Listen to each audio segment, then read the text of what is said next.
اعوذ باللہ من الشیطان الرجیم بسم اللہ الرحمن الرحیم۔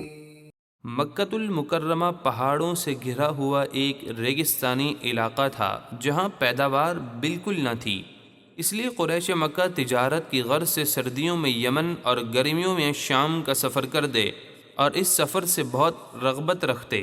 دوران سفر وہ جہاں کہیں ٹھہرتے تو اہل مکہ ہونے کی وجہ سے ان کی خوب خاطر تواضع کی جاتی اور تحفے تحائف دیے جاتے، اور انہیں قتل و غارت گری یا لٹ جانے کا کوئی خوف نہ ہوتا۔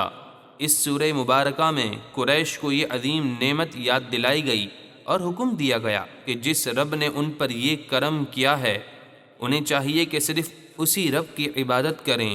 چنانچہ ارشاد ربانی ہیں، لإیلاف قریش، اس لیے کہ اللہ نے قریش کو رغبت دلائی، ایلافہم رحلة الشتاء والصیف، انہیں سردی اور گرمی کے تجارتی سفر کی رغبت دلائی۔